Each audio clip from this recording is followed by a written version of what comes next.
Call to order the regular meeting of the Arts, Culture, and Historic Preservation Commission. We'll open with the Pledge of Allegiance, led by our Vice Chairperson, John Kloss.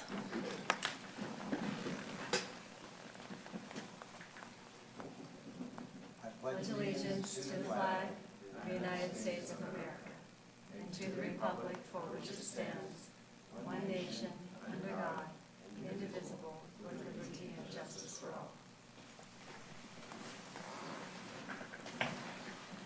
Thank you, John. Roll call of the commissioners. Jose Altamirano, Here. Dean Hawkinson, Here. Shelley Hayes, Here. Gail Clower, John Kloss, Here. Denise Seals, Here. Anthony Volkar, Ian Brenneman. Here. We have a quorum. Thank you. General Admission Function Part 1, 1A, presentations by the public on matters not on the agenda within the jurisdiction of the commission. Reminder that we are prohibited from discussing the issues that are part of the public speaking. Just a reminder to the commissioners, we're not allowed to discuss, but to receive the presentation. We have one request to speak. Don Schatzel, representing the West Sacramento Historical Society. Thank you, Madam Chairperson. Ladies and gentlemen, we don't have anything really formal to speak about tonight, just to introduce ourselves. With me today is Tom Lewis. He's the past president of the Historical Society. I'm Don Schatzel. I'm the new president, and they tell me I'm the new president for 2 years, so I'm looking forward to it. We have presented you this evening with some books on the history of West Sacramento, our latest newsletter, which goes over some of the activities we have coming up. We're currently in the midst of 15 different projects at different levels of success. For example, we're looking for storage space because we're blessed now to be able to use a city warehouse on Harbor Boulevard, but we know that we'd all like to have our own storage space, so we'll be looking for that and keep you informed on our progress there. We also hope to update one of our fire trucks. We have 3 historic fire trucks, and we're taking the one that is closest to being street ready and get it prepared to be on the road for parades and public relations opportunities and things like that. And then we also just submitted an application to the state of California to have the Bright VFW recognized as a site of historic significance. So we hope to hear from them soon. So those are 3 examples of the things we're doing. We plan on being here on a regular basis and being a familiar face. So with that, hi, nice to meet you. We know Denise, it's been a while. But nice to see everybody, and we'll talk to you some more. And we look forward to working with you in the future.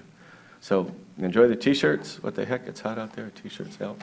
If you have any questions, we're happy to answer. If not, thank you, and we'll talk to you again. Thank you. Good? Thank you, All right, Don. see you later. Good. We didn't get a T-shirt. T-shirts, there's T-shirts. Did all the commissioners receive T-shirts? We're in good shape. I think you're right. Thank you, There must Tom. be somewhere else. There's not one here. It's probably somewhere. Yeah. Don't worry about it. It's okay. I'm guessing an XL. Yes. Yeah, You tell Yes. us off camera. it's too late now. Thanks, Denise. Sorry. Item 1B, Commission Communications. I did have opportunity to speak with Bob Johnson. I had originally asked and had been accepted to participate in the NEA art project, art selection, but unfortunately the meeting dates and the intention of being able to fulfill that obligation, they both hit right on market days, and the first one, unfortunately, was the night that we're having a dinner. So I called Bob several weeks in advance, and I asked that Commissioner Clower take my spot in that process. My feeling about that was that she also has some institutional knowledge about our public art policy and the public art pieces that we have, and I thought that she might bring some value to that conversation. So, is there any other communication from commissioners? Well, I participated in it, and I thought it was a fruitful day. So I'm looking forward to the presentation today. Great. We had occasion to have a welcome lunch for a couple of new commissioners, which was, we kept it casual and off the record and did not discuss anything that we might be discussing in our official capacity, but put on by Parks, and it was excellent. Thank you so much. It was a good I agree, opportunity. thank you. Presentations, introduction of Shelley Willis, and presentation on the process and timeline for the National Endowment for the Arts Project. Bob Johnston.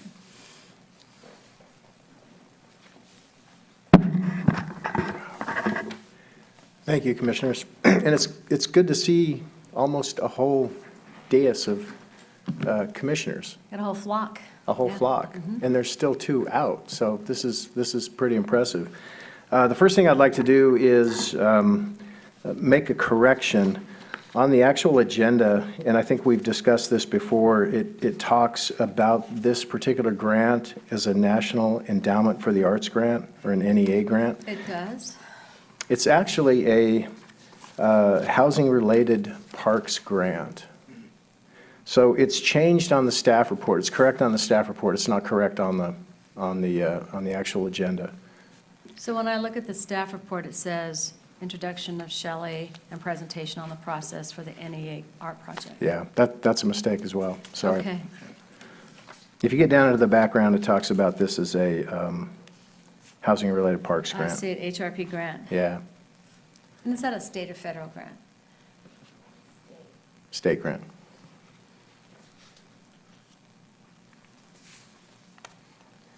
So with that, we were before the commission on March 30th of this year and discussing this project and how we propose to go about it. The commission made some comments at that point, and I think we got some head nods. It was taken to the city council for their approval on May the 6th, 2015. And we have already started the process, but we wanted to get Shelley in before this body and explain a little bit about the process that we're going to go through and allow you guys to answer any questions that you, or ask any questions that you might have of Shelley. So with that, I will introduce Shelley Willis.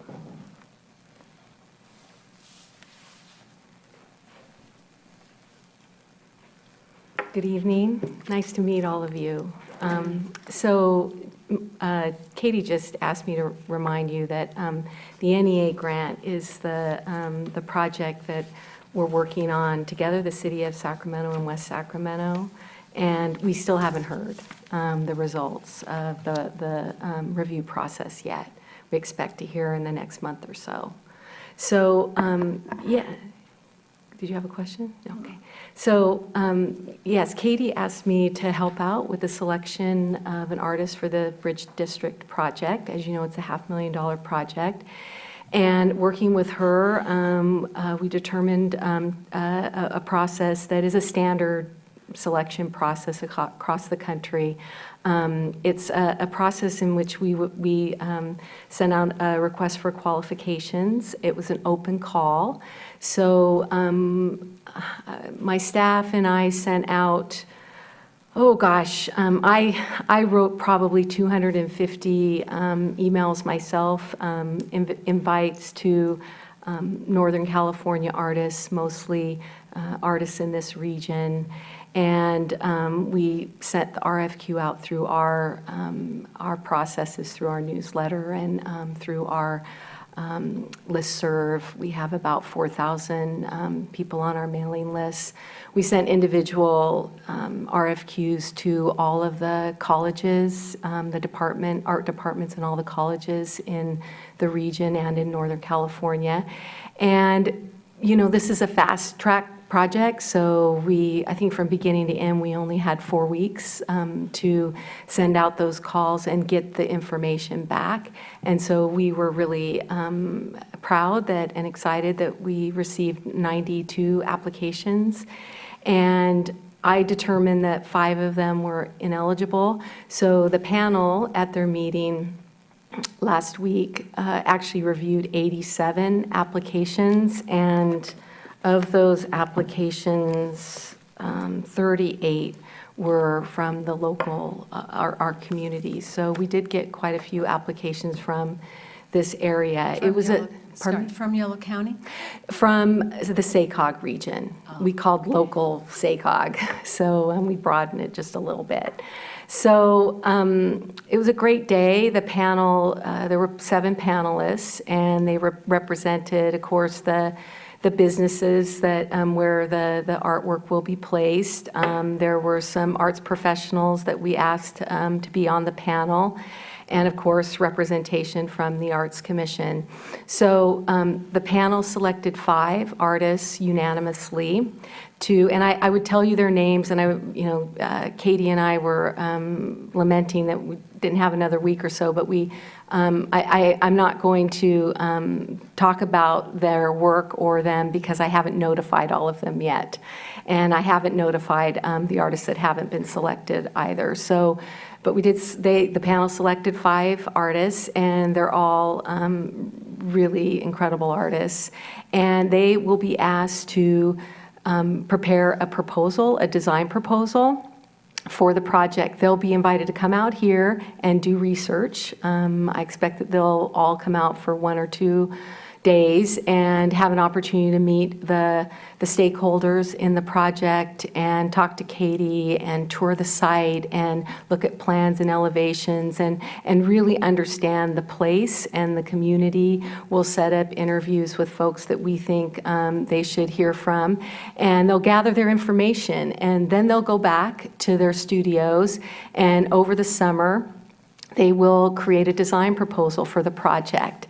And on September 23rd, the panel will come back together again and look at those proposals. Is that the right date? Yeah. And it's a fast track project.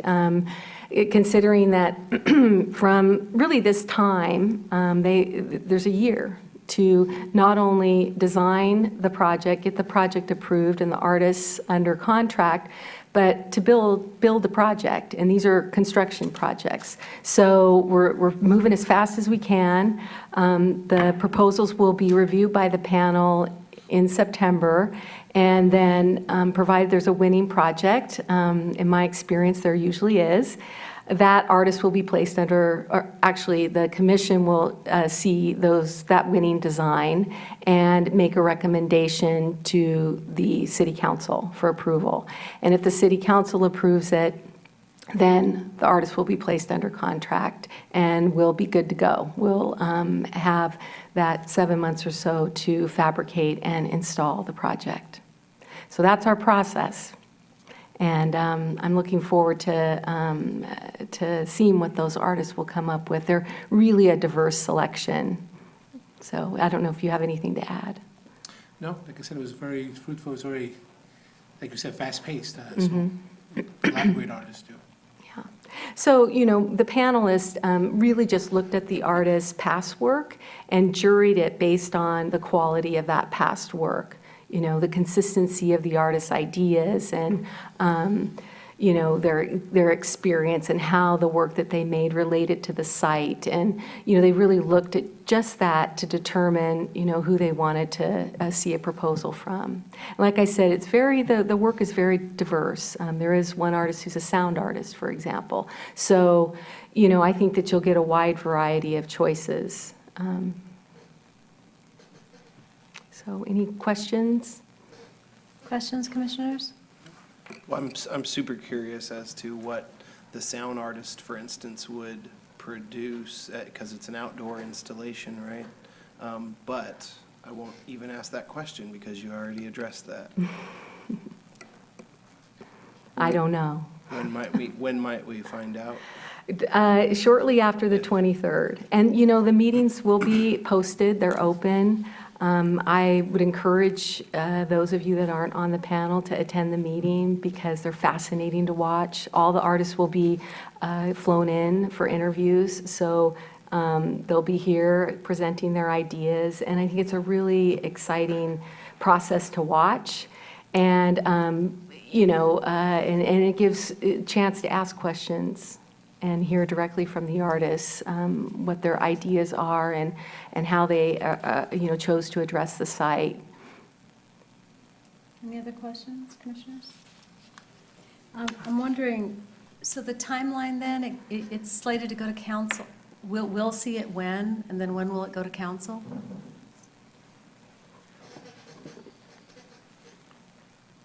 Hi, Katie. Hi. Good evening, Commission members. As soon as the panel meets again in September and makes a final recommendation, that recommendation will be to your commission.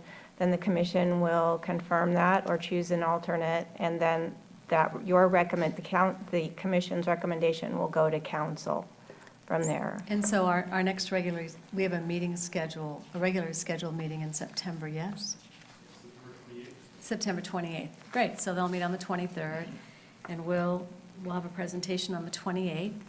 I think that is what I slated on the calendar. I hope, Okay. I hope that we Just can. thought I'd throw that out there. As you're planning your summer? Yeah. That will be a tight flip to get that all in a presentation and agenda item. So it's possible that it could slip to October. And so there'll be a recommendation from this group and an alternate recommendation? Will we have two, or? At this point in time, and I'm open to your direction on what you would like to see, we plan for all of the final designs to come to you with the panel's final recommendation. Oh, great. So you'll be able to see the 5 finalists and what they're proposing, at the same time getting the panel's recommendation for Great. their Thank you. selected piece. That's awesome to know for planning purposes of the summer. So, and you talked about that the artists will be meeting with stakeholders. Who have you identified as stakeholders for this project? That we have not gotten to the point of, when we got this contract from the state, the state lost it, and we didn't receive it until, we received it months and months late. So when we looked at it and we saw that we only have a year essentially to run, fabricate, and install, Right. we've just been, and I contacted the state and asked if there was any way we could be provided an extension, and they just don't do that under this grant program. So as Shelley said, we're moving very quickly, but if you would like to give me direction now, Well, I was or just curious if you had identified, it seems, because it is on such a fast track, I'm just wondering who those stakeholders might be to represent, on our side of the river. Sure, Because it's such an awesome, and really appreciate the tremendous work that you're doing to pull Oh, thank this you. off, frankly. Thank I mean, it is an incredible timeline.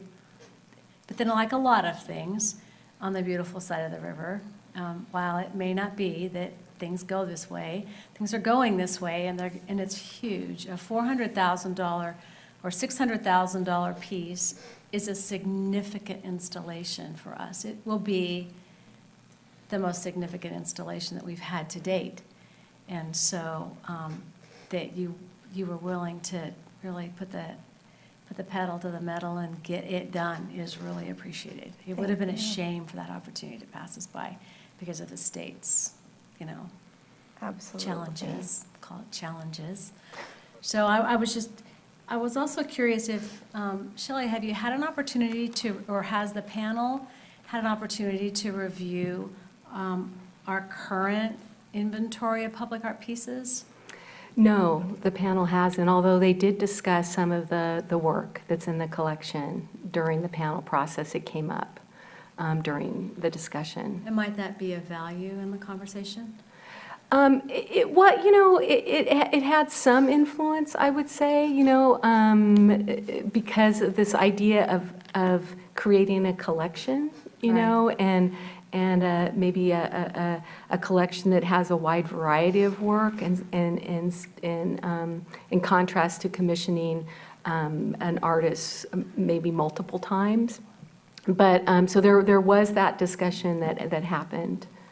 So, and as far as this idea of stakeholders, we'll brainstorm about who those people might be. But then as I talk to the artists, they sometimes want meet with particular kinds of people based on their interests. One artist is really interested in the land and nature and the water, so he might want to meet with somebody, you know, at UC Davis, for example, that's working with particular issues. So we'll also be talking to each of them and see, you know, is there anyone you want to meet with that could inform your work, and so that you can get the information you need while you're here. But yeah, we'll brainstorm. I imagine we'll invite some people from the neighborhood, and, you know, definitely some people that, you know, have a stake in the businesses there, you know, the developments there, probably somebody from the university. You know, we'll you know, really look at who might be helpful to the artists as they're beginning to think about their ideas and develop their work. And then, was there any, what a tremendous response.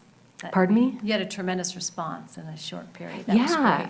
I was really, As you were really pleased. considering, was it weighted in any way for local, meaning even if it's a SACOG local artist? We checked with the city attorney, so we couldn't say, you know, it's a goal to commission a local artist, but we could say, you know, please consider the local artists. And we did mark the names of the artists on the list that were local. So, and the panel was aware of it, and that did there was some discussion around that throughout the panel process.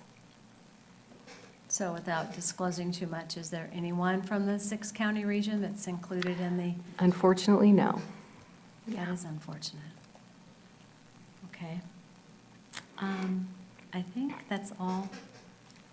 Did you have a question? I was going to say that maybe you just answered it, but so there, of the 5 that were chosen, there weren't, you said there were 38 locals out of the 87, that there weren't any local people that were in that top 5? In the finalists, no. I see. You know, these projects are, you know, it's a $500,000 project, and it's a big project in any place. And, you know, it does take a certain amount of experience, and so that was also considered. But yeah, there was some, I felt that the panel really discussed it thoroughly before making their decision.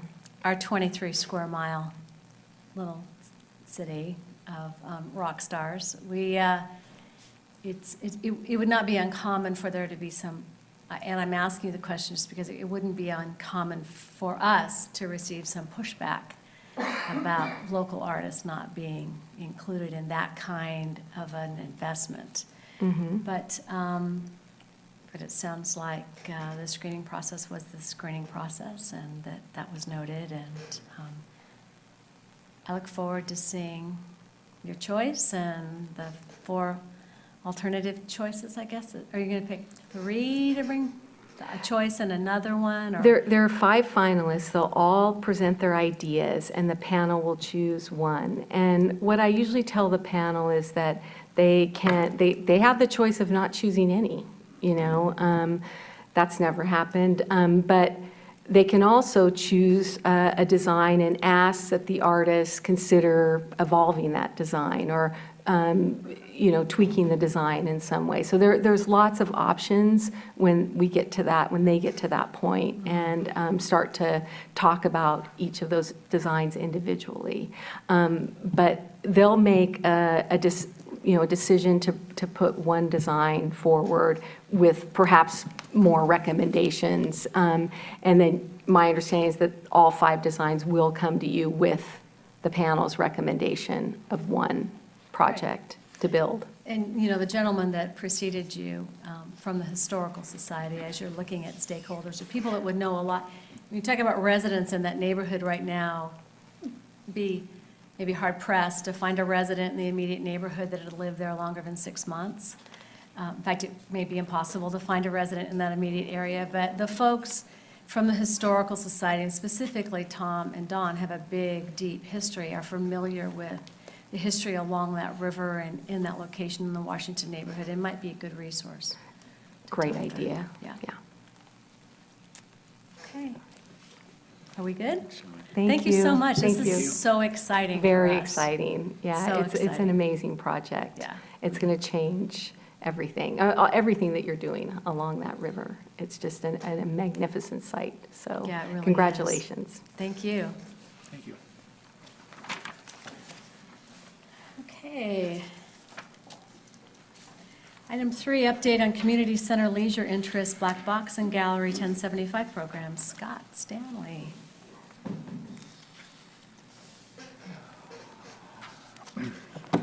Good evening, Commissioners. It's nice to see some familiar and new faces. My name's Scott Stanley. I'm a Recreation Supervisor here, City of West Sacramento Parks and Recreation Department. Obvious. I work predominantly over at the Community Center, and my main focus is arts and special events. I oversee the Black Box Cedar, Gallery 1075, leisure interest classes, and anything else they throw at me that day, which you never really know.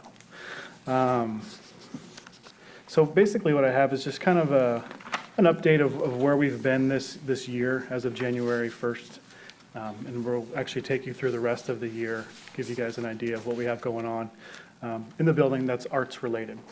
Before we get started with that, I just want to introduce you guys. This is Angie Pena, sitting here.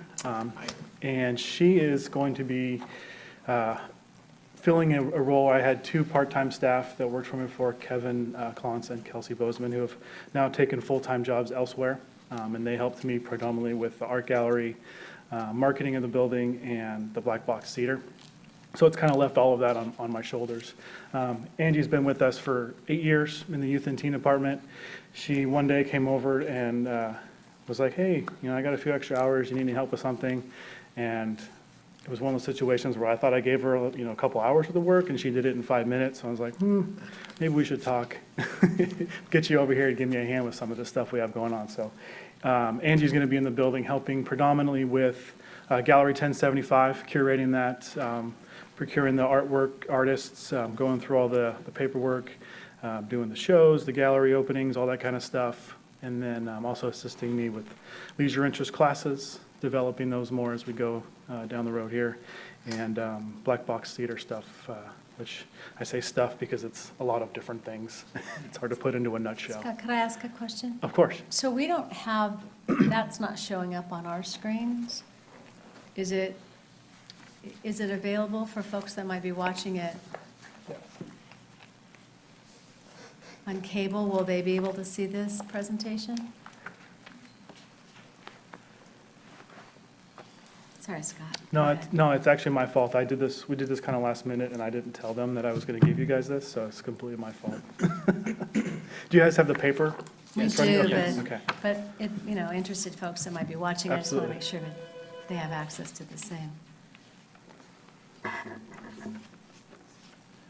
While we have a moment, Yeah. might I ask Angie's contact information for people that might want to get a 2016 art booking? Sure. And other things? Yeah. Basically, the best way to get a hold of her, because we're often out and about away from our desk, is just to call the front desk at the community center, Okay. which is 916-617-4620, and ask for Angie. She'll be able to help you out. Okay. Yeah.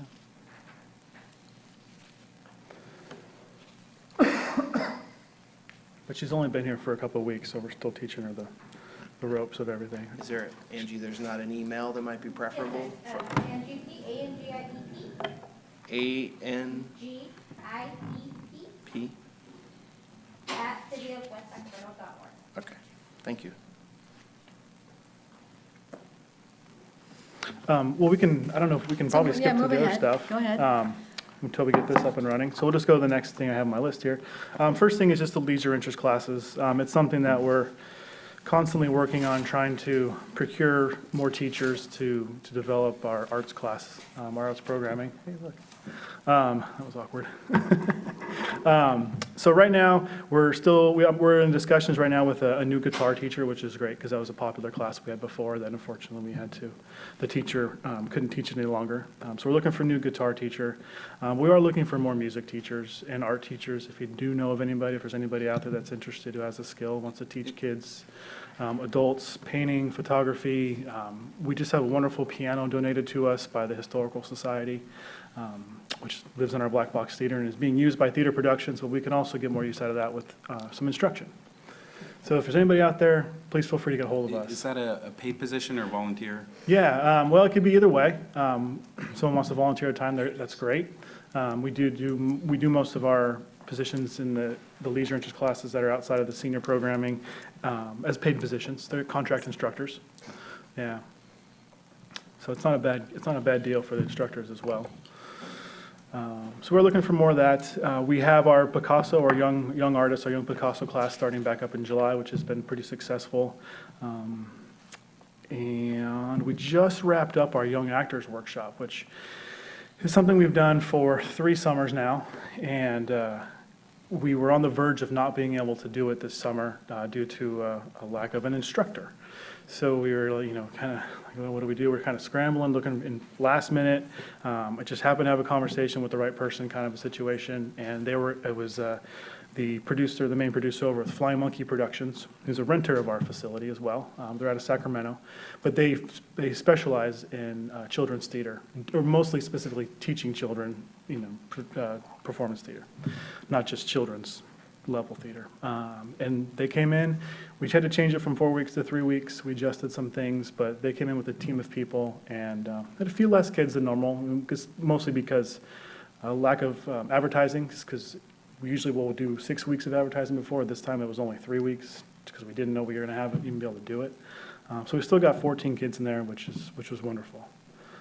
My office is right below them, and I can tell you for 3 solid weeks, they had a really good time upstairs because it was nothing but a noisy neighbor upstairs between the music and the stomping around, so it's So wonderful. The arts programming that we currently have available, currently you have active classes do you have active classes in painting and?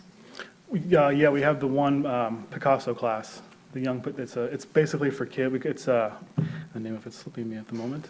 It's a multimedia art class. So they do oil, acrylic, and watercolor over the span. Does that run year round? Yes. And- She just happened to take last month off. Okay. Yeah, but yeah, And it's how usually many year-round. kids are involved in that programming? That one varies because it's a month to month, and they sign up for 4 weeks at a time. It varies from 2 to, I think we've had as many as 8 2 at to one 8. time. Yeah. And what's the age group? I want to say it's like 8 to 12, in that range. And are those children all from West Sacramento? Typically, yes. I mean, I couldn't tell you exactly if every single one of them has been over the year the class has been running, but most often, yes. Yeah, yeah. And we also have a dance class that's running and doing well. Our kids, it's a introduction to dance class that's evolved into a urban jazz kind of hip-hop type of a dance class that the instructor, Holly Singletary, actually takes them and they perform at the Sacramento Kings game once a year. They get down there at halftime and they do their routine, and it's actually pretty cool. Kids really look forward to it every year. And that's a year-round project? Yeah, most of our classes, the way we structure them is on a 4-week cycle. If it's conducive for the class, 4 weeks, so you register one time and you get 4 classes out of that, and you just kind of re-register month to month. Our karate classes, it's not arts, but, they have 3 months out of the year that they take off, and we advertise that in a year in advance and all that stuff. So of the urban jazz group, how many kids in that program? That one varies too from month to month. I feel like it really varies based on things like soccer and. So like just an annualized kind of, It's around 20.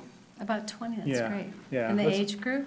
That's a younger group too, I think they're like 7 to, I think she just changed it, 7 to 13, or 7 to 12, and then we're trying to push a teen urban jazz dance class, that's 13 to 18. That one's just kind of in its infancy, and we're trying to get that one up and running. And those are primarily West Sac kids too? Mm-hmm. Great. Yep. Yes, ma'am. Scott, I got a quick question. So Bob was very generous to give us a tour on June 12th of the Black Box Theater. Sure. very impressive theater. I didn't even know it existed. Yeah. It's great. Yeah. Do we have community sort of productions by any chance for the community? Just, theater productions or?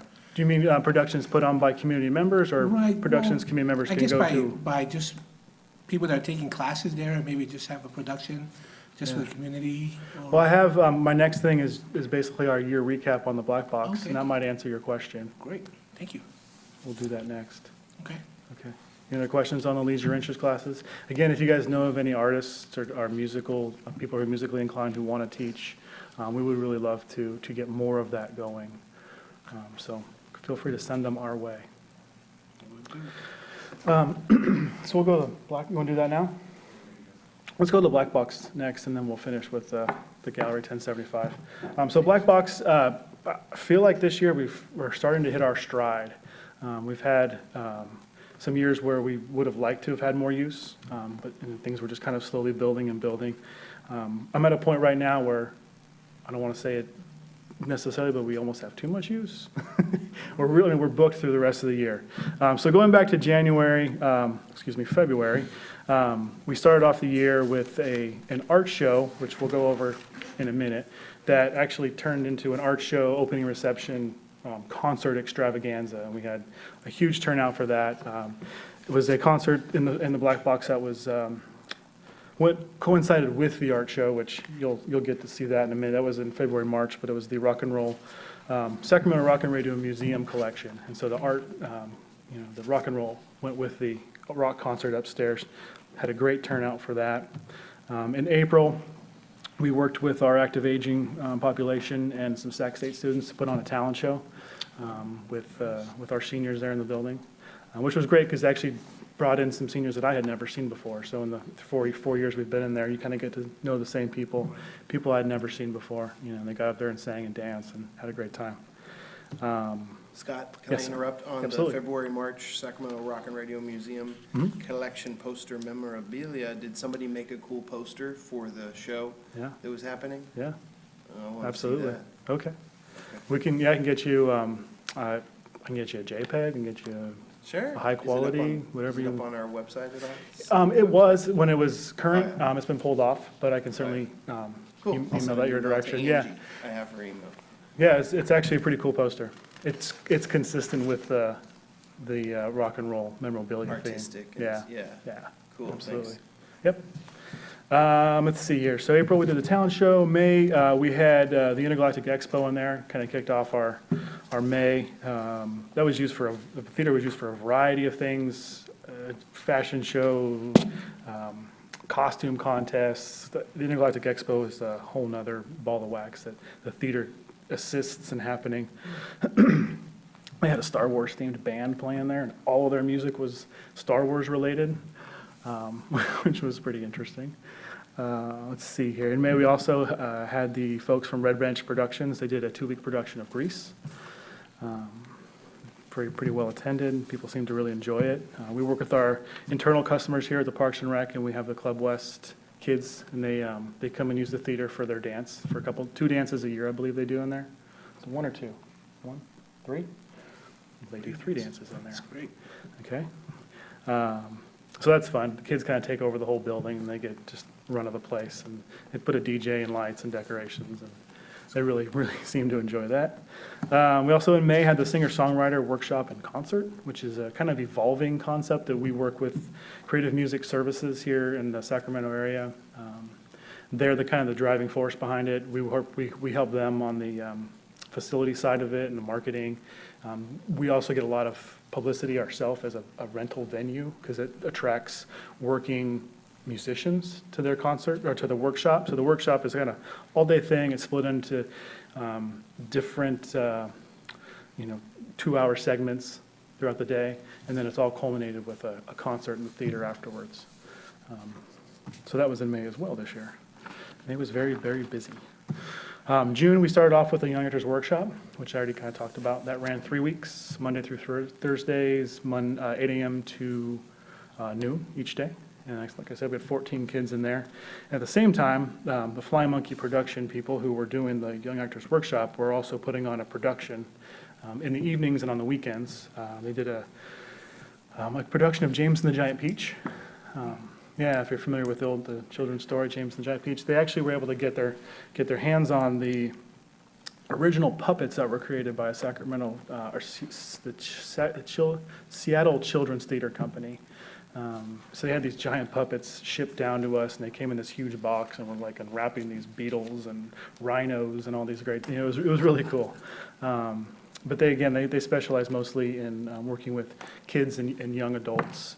So their productions are mostly made of kids and young adults. And some of them were carryovers into our workshop, so it all worked out really well. So that was a 2-week run, 2 weekends that they ran. It was about 6 or 7 shows. Just this last weekend, we had Sacramento Performing Arts in there. They do an annual recital. It's something they work for all year. They work with their kids year-round, and it all kind of culminates with this end-of-year recital. And they spend 2 days bringing in all of the props and the sets and dialing everything in for 2 performances on Saturday. Well attended, and everything went well. So it gets us up to, well, actually, there's one more that's actually started. So the last one I just talked about ended on Saturday. And today, Monday, Runaway Stage Production started moving in for their newest production with us, and it's called Next to Normal. I'm not familiar with the production myself, but I know it is an off-Broadway production. And this will be the 3rd rental of the theater that they've done with us, and they're a top-notch company, very professional. Our theater has become one of their spots where they go each year now, where they usually work in a larger space. So our theater's quite a bit smaller, so they have to kind of pick the right show that they can do in our theater based on the floor plan that we have available. So they're moving in as we speak. They're probably drilling the set down to the ground right now. That opens up July 10th, I think it is, the next Friday after next. Could I have to check it out? Runaway Stage Productions. So they'll be in that's actually a total of 7 weeks they'll be in the theater. And 5 of which are production, 2 are tech and rehearsal. And, 6 of them are production. And in conjunction, while they're there, they do another performance. It's a children's theater, so it's all kind of geared towards children as an audience. It's a rendition of Wizard of Oz that they'll be doing. All of that information will be on our website shortly, and it is currently on their website, runawaystageproductions.com, for ticket information and that kind of thing. So they're there until August 17th, 16th, 17th, and then on August 18th, Flying Monkey Productions comes back in for another run until September 12th. So they're going to be there for another couple of weeks with another production. And that kind of gets us through August and September. In October, we're going to be working with the West Sacramento Historical Society. They've done an annual fundraiser, and the Black Box, they've used the Black Box the last couple of years for it. This year, they use the Semantics. They're a choir, like an upbeat, fun choir. They're a singing group. I'm not sure how to I don't know if I can put them in a box. They're pretty unique. And this year, it's an Alfred Hitchcock Semantics Goes Psycho theme. And last year, the performance was like a John Wayne Western theme, and it was great. So it's going to be a good one. October 10th is that. And then starting October 11th, we have Flying Monkey Productions back in the theater for a 3rd performance this year, from October 11th to November 1st. That one, I don't know the name of the production. They were kind of waffling between a couple of them, so they haven't pinned that down yet. After that, we have November 14th, which is again with the Creative Music Services that we did the singer-songwriter workshop with. This is the Sac Valley State of the Music event. This will be the 3rd year they've done it with us. And basically the way I guess you can think of this event is kind of like a State of the City address or State of the State. This is their version of this is a Sacramento version of a State of the Music industry in Sacramento. So it's 200 or 300 people attend, a lot of bands. So again, it's a chance for us to show off our venue as a place to rent. They do a red carpet, lots of media, and it's broadcasted on the internet. it's grown, kind of started as a small idea, and then they moved to our venue, and it's growing each year. So we'll see kind of how it develops this year. Sorry I'm talking so much. There's got a lot of things kind Lot going of on. bouncing around here. And then, so that leads us into December 5th right now. We've got a benefit concert with Mike McGowan and the Might of the Roadmasters. More details on that to come. And then December 6th through December 23rd, only because I had to talk them out of the 24th, they're called the Splinter Group. They're an offshoot of Sacramento City College professors have come together, and they kind of do their own side project. They're going to be doing, as far as I know right now, they're going to be doing their annual Winter Panto, which is kind of like a mashup. It's a British-style comedy. It's a mashup of like fairy tales, like Cinderella meets Robin Hood kind of stuff, and they just kind of smush them together, and men dressed as women, and lots of music and candy, and it's pretty crazy. Lots of fun. So before that's you through move out of the December. black box, I'm sorry? before you move out of the, Yes. because I'm hearing December 24th. So I'm Yep, thinking and you're that's the end of the close. year. You're really close. No more. No. Is it possible that we could get this stuff written down? Could we get a calendar? I think that the commissioners would probably Yeah. appreciate and support Yeah, and participate if we had a calendar of these events sure. if it exists somewhere, that would be awesome. Yeah. And then as they're having those openings, I think Dean kind of alluded to it, it would be great if we got an email with an invitation or a notice that these things were happening. We could help both spread the word Mhm. and attend, participate, support what they're doing. Yeah. Yeah, it's kind of it's an interesting, the theater rentals are an interesting relationship that each one is very different, in the sense that we don't have any control of what they give us as far as information. So sometimes I don't receive any marketing information from them until the week before. And sometimes I get it 6 months in advance. It's kind of, I think, your idea is great, and there's no reason why we can't do it. If it's not consistently given to you in a timely manner, it's typically because we don't receive it consistently. And you just really never know. We can't force them to give us some of this stuff, but we can. It just would be, we Yeah. would buy tickets, we would go, if we Absolutely. knew it was happening. Absolutely. I think you would be surprised at the reaction as we were going through the Black Box Theater of, oh my God, once again, oh my gosh, I had no idea this was here. Right. So we should probably be pretty well informed, not the most surprised. So, Yes. yeah. I second that. Yeah, I would love to attend.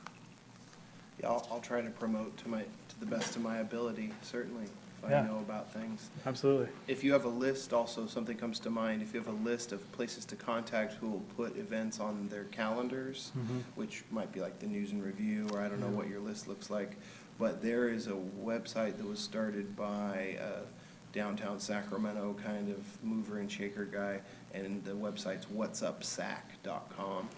And he just I've heard wants of that. emails to be sent to him, and he'll put things on a continuing calendar and email list that he's trying to be really up on. I think he's trying to kind of brand the website and stuff, so. Sure. Check that out, Excellent. whatsupsac.com. Wonderful. Appreciate it. Sure. Yeah, we try to keep things, our usual Facebook, website, things like that, but, they don't always reach everybody, so directly contacting you guys is absolutely an option. It's a good idea.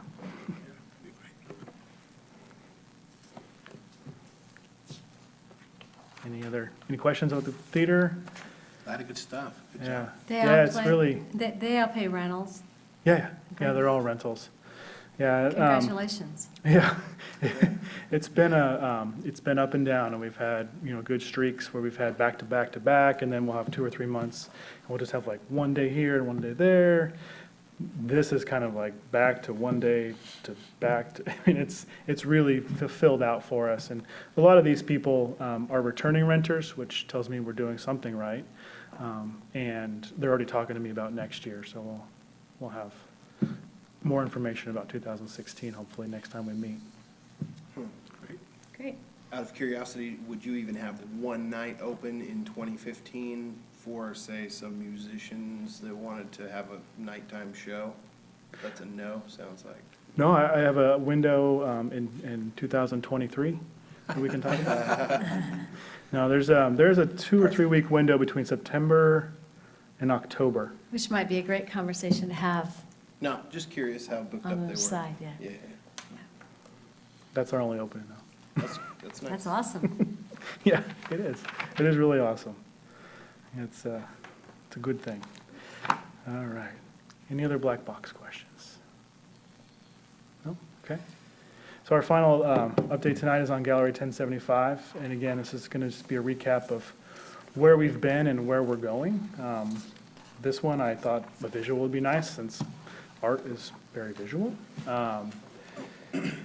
And feel free to ask any questions along the way. I just kind of wanted to give you guys just a quick, it's not meant to be super in detailed on each artist, but just a quick kind of overview of what we're doing. Just you can kind of, it's neat to see the variety of what we have going on, and when you can kind of all see it all together. So we started off the year with a gentleman named Josh Ochner, who is a photographer. This photo here you see, it looks better up there than it does on my piece of paper. It doesn't do it a lot of justice. His pieces were really, really big, and they were printed on aluminum, like a fighter plane aluminum, like military grade aluminum stuff that was just, had the most vibrant colors you could possibly think of. And so it was a wonderful, well-received show.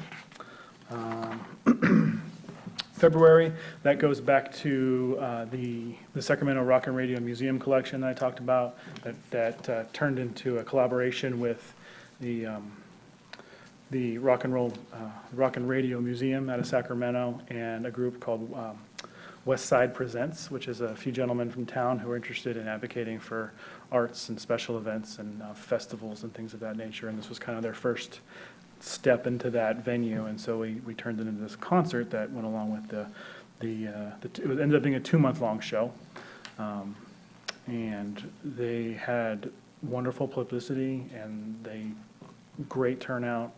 Ended up charging people to come. Mike McGowan did a wonderful job getting all of the local talent like Mick Martin and Lou Freitas, a bunch of the local guys that just really know how to play. It was actually a really good show.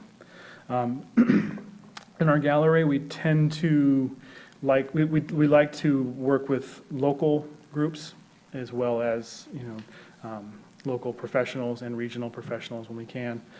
So what you'll see next here is the ACES Kids Zone and Club West after school program. Once a year, we give them a month.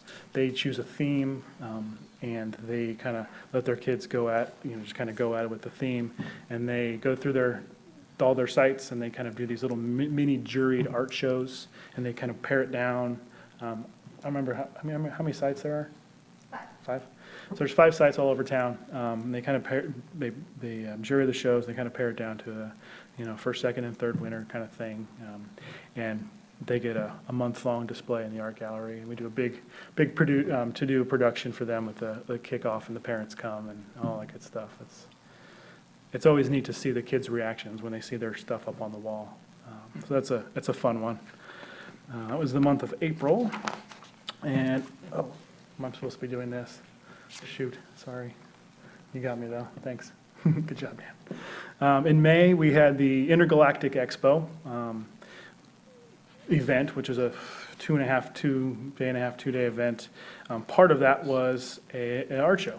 So we basically put an RFP out, or RFQ, I guess, looking for artists, we didn't go that far. It was a call to artists that we distributed regionally, and just kind of put in a nutshell, we just explained what the Intergalactic Expo was, and that we're looking for artists to submit work for the show that we called an exploration of space science fiction.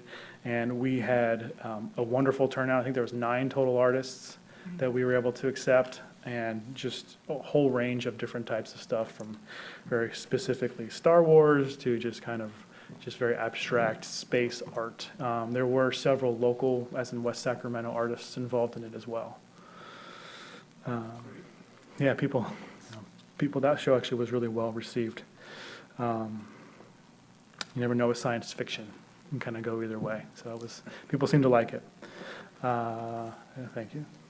In June, well, currently, we're wrapping up the Learning Ladder. There are a preschool upstairs, so it's similar to the ACES after-school program. We give them a month as well.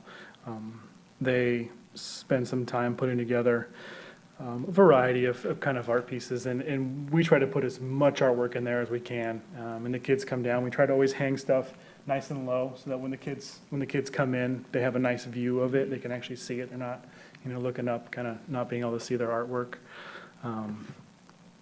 And so that's current show. And so next month, in fact, tomorrow, we'll be receiving the artwork from Emily Dilbeck, which is a mixed media. She's a painting and drawing is the style.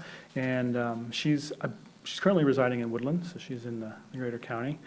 Found her through Yellow Arts, just went on their website and pulled her right off the artist directory and just emailed her directly. It was super easy. I had a July person back out, needed somebody, and found her. I think her artwork's great. I think it's going to look really nice in that space. If you ever get a chance at night to drive by the art gallery when the lights are all on, if you can drive by slow enough and get an eye around the bus stop, it's really neat at night. This kind of work really shines when it's big and lots of colors and all that. August, we have Manuel Rios. He's a mixed media. He kind of takes a little more edgier take on things, kind of more statement pieces. He assures me it'll all be appropriate. He's local? He's from Sacramento. Yeah. He was one that came to us. So kind of usually the artwork goes, our shows go two different ways. We search people out, or if I see something I like somewhere, I just, hey, I introduce myself and let them know what I do, and if you're interested in having a show, and kind of leave it up to them if they want to get a hold of us, or people get a hold of us on their own, and we have a lot of that. That's starting to happen more and more, where I think people are starting to find out about the gallery, and we're a good space. It's a good, clean, easy space to hang work in. So I think we're becoming known as an easy place to do business. And we have a little different take. We don't charge artists to display their work, which is pretty normal. But we also don't. We allow them to sell their artwork. But we don't take any commission. We also don't handle the transactions. So everything's done from artist to customer. But we allow them to do that. Where a lot of galleries will take as much as 50% from an artist. That's not uncommon. But we think we view ourselves a little more as a public space where it's accessible to people, and it helps new artists kind of, if you can sell a painting for a couple $100, that's going to help you do your next painting, because paint is not cheap, that kind of thing. So we try to take that kind of a view to help people along. September, we have the West Sacramento Historical Society coming in. We've typically worked with them once a year for a month, and sometimes 2 months at a time, to do some sort of display that is in connection to the actual historical society's home in our gallery, or in our building, their gallery space. So, and it's escaping me the name of the show that they're doing, and of course I didn't write it down. But that's coming in September, and they usually bring really nice stuff in, real professional, well done type of work. In October, we've got Mr. David Steels. This will be his third show with us. He is a wonderful photographer, has a great eye for the intricacies of flowers. I'm not much of a flower guy, but some of the stuff I've seen him bring in, I'm like, oh, that's pretty cool. So we're looking forward to having him back. Excuse me. November, we have Ruth Pagano. She's actually, I don't know her exact position, but she's in the police department. And she is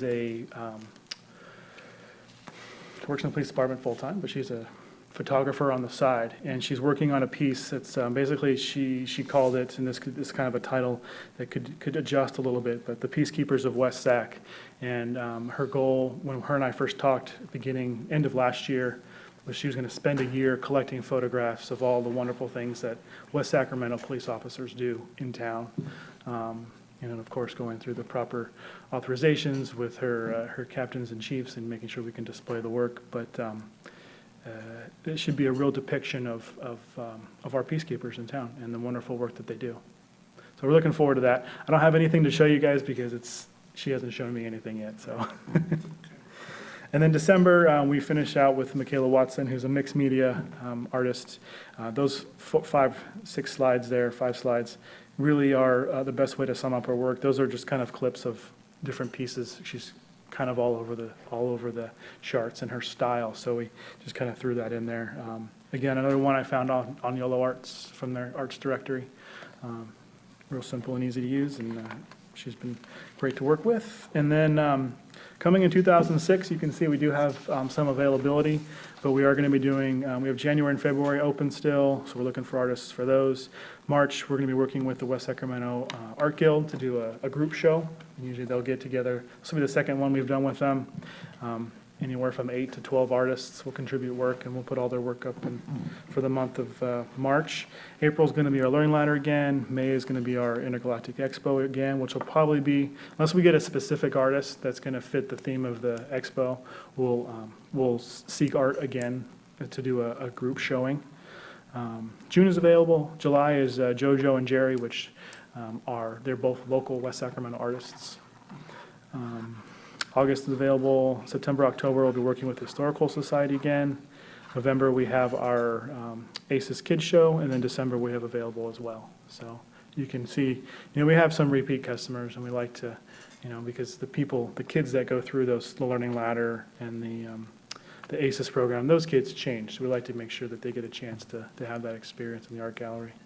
Oh, I'm glad to see the West Sacramento Art Guild. In fact, yeah, that was a question I was going to ask, is if they're still around and they're still active. We haven't heard Yeah. from them in a really long time. Yeah, it's still around, yes. As far as their activity, I don't know. I haven't heard from them either, except for that. Okay. They wanted to do a show. You have contact information for them, Yes, though? Okay, yeah. great. Yeah. I think that's it.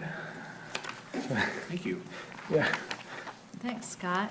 So, what are you doing in your spare time?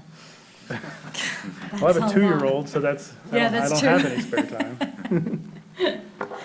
Yeah, congratulations. It's really encouraging. It's a beautiful space.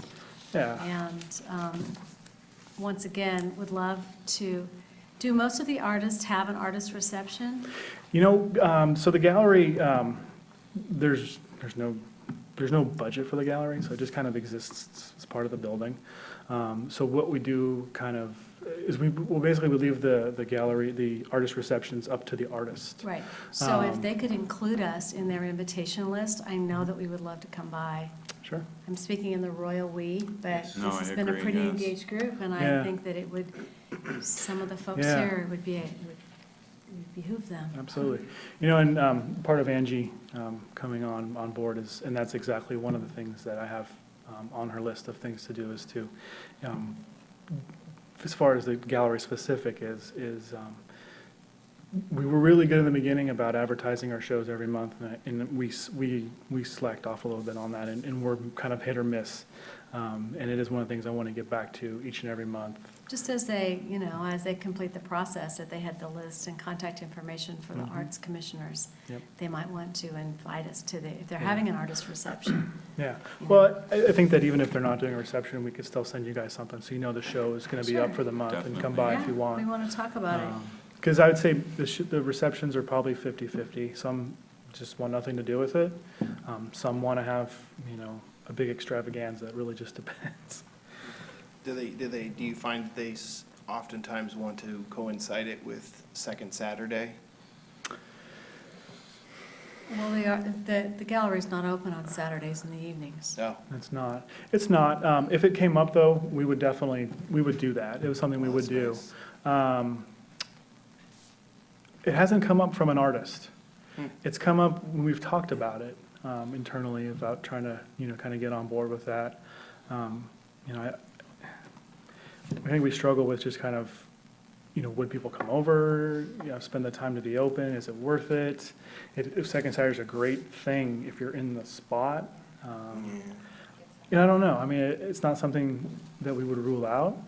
But now you have a cafe, Yeah. and they have a liquor license. Not yet. And you have a venue where you could have small music, and, Yeah. yeah. Yeah. But it no. would be an increase to the budget because they'd have to open the facility, Yeah. and then there would have to be security, and Yeah. so that's no. Yeah. Maybe planning for next year. Or we can do a first Friday and start our own thing. There you go. I think Woodland does that. Nevada City does that, I know that. Woodland does it first Friday? I think so. All right. Maybe it's fourth Friday.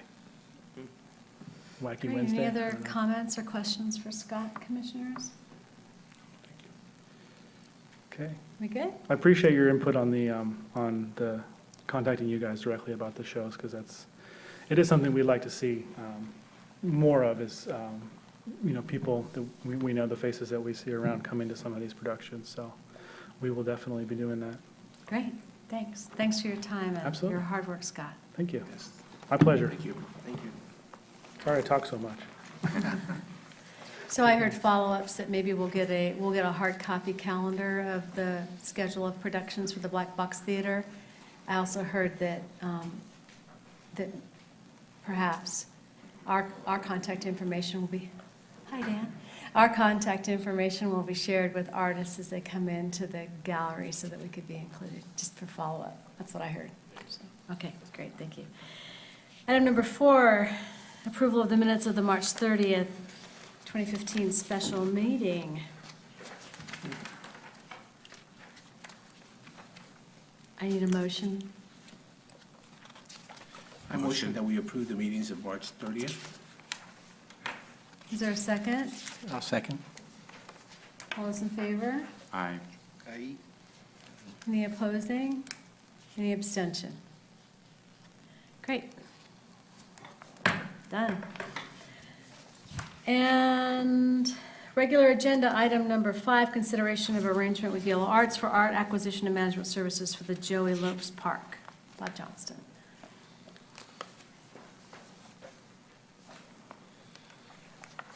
Hello again. This particular item has been before the commission a number of times, but because we have some new members, I'll provide some brief background. In 2010, the city received a park development and community revitalization grant from the state of California to develop a park on Sycamore and West Capitol Avenue. In the fall of 2014, the city council adopted a new name for the park based on a number of submittals and a process that went through our Parks Commission. And the new name for that park is now Joseph Joey Lopes Park.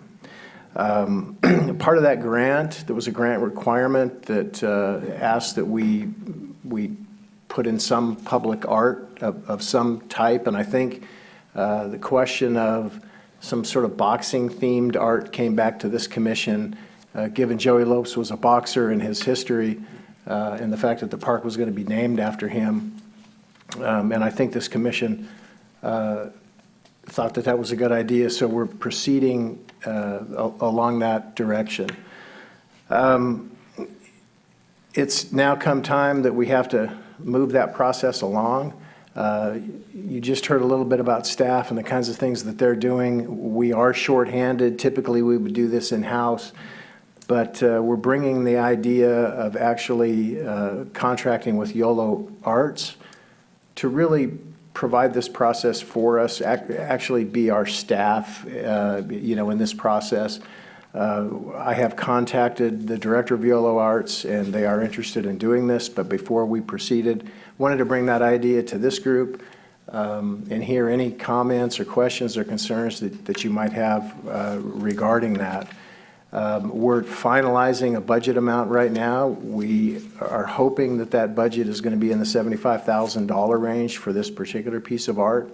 We'll know more once we finalize the contracts and we really dig a little bit deeper into our budget. But at this point, what we're asking this commission to do is simply comment on the idea of contracting with YOLO Arts to really administer the process for this art selection. And I'm happy to answer any questions. Bob, do you know the fee they'd be charging? We don't have an agreement yet, but I want to say it's 15%. It's about 15% of the total budget, and I'm not good at math. So if it's a $75,000 budget, whatever 15% of that would be. It's pretty standard. And that funding, that 70% proposed $75,000 comes directly from the project. Yes. Right. That's what we're hoping. We're sort of peeling back the layers on the project right now and looking for whatever money we can find. We're also talking to the finance department to see if there isn't some other available funding. If we need to, we may have to come back to this body and ask for some additional money to make the $75,000 target for that. There is about $54,000 in the art fund, and so if we came back to you, we would be asking for the gap between what we could get. I think the commitment right now is somewhere in the neighborhood of $65,000, and we're trying to get to 75. And remind me, where's the location of the piece? The exact location hasn't been determined, but we're looking at the plaza space. I don't have a map to show you, but at the very north end of the park, going along West Capitol Avenue, there's a plaza, and there's a shade structure there. So we talked about the farmer's market, Yeah. that piece? Yeah. Okay. Yeah, unless some other ideas come out of the process, but that's what we're looking at right now. And will the process function as our art selection process in the past, in that there'll be a call for artists, Danny will bring that back, Yes. we'll have a conversation among the commission and make recommendation? Okay. Yeah, it would be the same process that's outlined in our public art strategy. Great. And Bob, what's the timeline on this? We're soon to be starting construction. The construction contract, it was bid, and it was actually, the construction contract was to City Council for approval, I believe, on June 17th. I think the contractor's getting on site, setting up. It has to be done before the project is finished, and I think the project's scheduled to be finished in about a year from now. No. So we've got some time. Okay. Any other question, commissioners? No, I think I've told you this before, Bob. I'm a big fan of this project. I think this is going to be fantastic. Yeah, we're looking forward to this one. It's been a long time coming. 2010, we got the grant, and there's a lot of complications with this site because of the regional sanitation sewer line and some PG&E PG&E stuff runs issues and underneath some it. a bunch of utility stuff. So we're really looking forward to breaking ground on this project and getting going on it. Great. Commissioners, to my right, any questions, any feedback? John? I'm good. Any feedback? So you're looking for a recommendation from this group to move ahead with conversation and a contract with Yellow Arts? Yes. And is that an action item, or how do I handle that? Yeah, I think it's an action item. I think if we could get a consensus from the group, I think that would be helpful. And then if this does, depending on the contract amounts and whether we have to, if this needs to go to council, it would be nice to have this group's recommendation. Sure. I'll make a motion. Oh, and I have one question. Is it possible for the commission here to get a plan of what the park looks like so that we can look at where art would go and how, what does the park look like when you say Sure. breaking ground? Is there a certain shape or, Yeah, we can forward that to you. So we have a motion. I'm looking for a second. I'll second that motion. Any discussion, any further discussion? All those in favor? Aye. Any opposition, any abstention? Thank you. Great, thank you.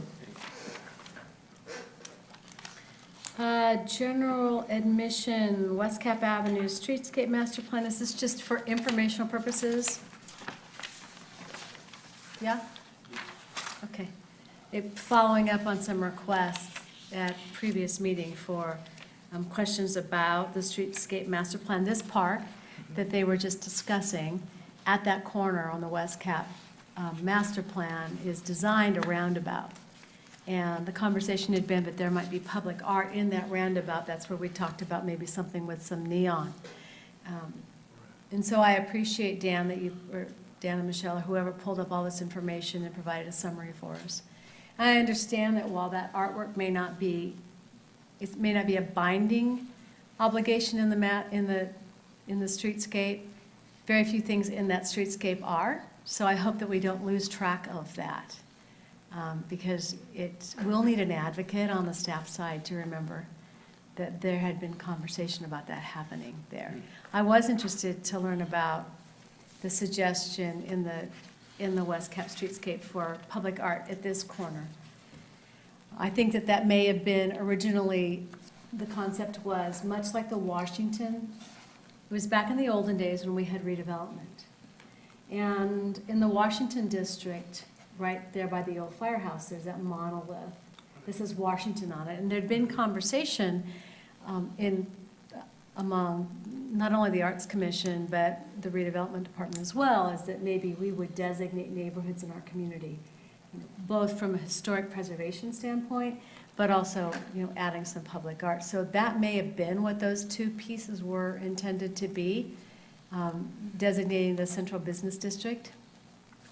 But let's not lose track of that either, because as they push past, if and when, and it will happen, the streetscape continues to move west, down West Capitol, moves past the corner of Jefferson and West Cap, then I think there'll be money involved, there'll be projects, there'll be funding, there'll be grants, and it might behoove us to kind of keep that kind of at the front of our minds, because I think it'll happen sooner than later.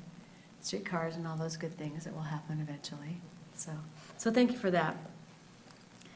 And then the Vice Chairperson Klaus had a question about the Capital Yards Project Phase 2 regarding some old sycamores there. And John, did you get all your questions answered in the document that they provided? No, I don't. I've read this information here. It just says that part of the Phase 2, I guess if Phase 2 is implemented, it means there's a removal of 16 old mature, healthy sycamore trees across from the Rayleigh Field. So I'm just seeing that it might be delayed, or the city may consider the removal of these trees. But I think that at this point, what I take from this is that the Planning Commission, which is a body that does set policy, and they have approved the plans moving forward, that it may not happen as soon as they had anticipated it to happen, and they may, in fact, if it's at least 5 years in advance, there may be opportunity for interested citizens, although maybe not under the purview of this commission, to reach out to the developers and see what might happen there. Is how I interpreted it anyway. Yeah. Yeah. So I don't know moving forward what. maybe there's nothing else we can do, but it's certainly good information. Okay, great, good. Any other questions about those documents that we'd requested? Nope, thank you. Thank you. So we move to commission calendar. I had, and then future item requests. So discussing our calendar, our next regularly scheduled meeting is September 28th. Okay, 6 o'clock here in the gallery, here in council chambers. Great, okay. And any future item requests? Nope, not for me. I have one thing, and it's in the minutes. I'm curious to know about anticipated maintenance budget for our existing collection of public art. What that might look like, especially as we're moving forward and making decisions about allotting money out of that limited fund. I do know that some of those pieces that we commissioned, after a certain period, then the maintenance falls back to the city to come out of that fund. And I don't know if there's any way to determine, to guesstimate, to set aside that money to ensure that we can keep the quality of the pieces that we've invested in.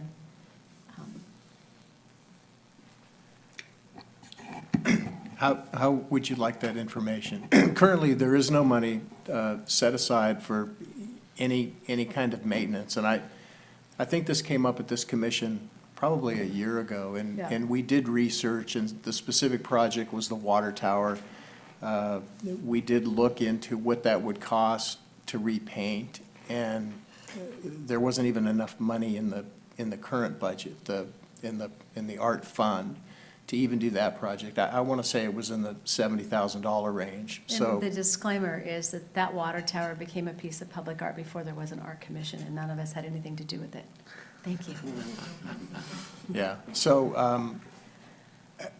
I guess what I would ask is, So the pieces that the city has accepted as public art and/or has commissioned as public art, if in the next 3 months, someone could take a look at those contracts and see what Okay. the city's obligation for those are, and then just in September, give us a Okay. ballpark, these are the pieces and this is what we think we might need for the next 3 years. It just would be a shame if, we got happy and spent all the money and didn't, it seems like we have a responsibility to the pieces that we've already installed with, the funds that are available to help preserve those as well. So, Well, I actually have a question about that. Like, are these public pieces, are they being condition reported on? Does someone go out to view the pieces every once in a while to see what condition they are? And are they in need of some TLC? Do they have condition reports written on them yearly, ever? no, there's nothing specific. Most of them are in areas where the city either controls the landscaping or the maintenance of an area. Often we get reports back on something's been chipped or nicked or scratched or, tagged. Yeah. And we generally take care of that as those reports come in, but we don't have an art inspector per se. It generally comes in through our own maintenance personnel or other city personnel. Public Works, Police Department often will report stuff. I mean, could that even be like a volunteer position, someone who's just an interested citizen who has, the list of the public art pieces and just drives around every once in a while and takes a look? I mean, a lot of money is invested in these, and I know sometimes things could easily go unnoticed, especially if it's not something that's very large, but sometimes a small weathering or vandalism or something like that can lead to bigger problems down the road, so. we have, and we may not even be responsible for all the maintenance. That's the other piece. I know that in some of the contracts, the artists were responsible for maintenance for a Right. period of time. And I just, now we're talking about a $500,000 public art piece. That's amazing. And but it's also awesome that there's $100,000 set aside for maintenance and repair. And I just think that we should be good stewards of the investment that the city's made on behalf of the arts and the community. And it would be good to know, just a Okay. guess, Yeah. Any other items for future? With all of the things we just said about art installations, which are usually outdoors and exposed to our harsh sun and winter weather, I think it's important to remember that preventing heavy maintenance would happen from choosing artwork that's very durable and utilitarian. And I've seen public art installations that involve maybe electronics or maybe some audio function that maybe wasn't even the focal point of the piece of art, but took up some of the art installation, and then you'll see months later that it doesn't work any longer and nobody's kept it up. And it would be one thing if we had a huge budget to try to keep that up, but I also like art installations that are durable when you see them, and that you don't come and find months later have had some component of a too complex art installation that, I don't know, I just would personally like to say that I really appreciate my public art to be durable and made out of metal or concrete. That's all I have to say about that. Okay. Great, thank you. Any other items for future agendas for September?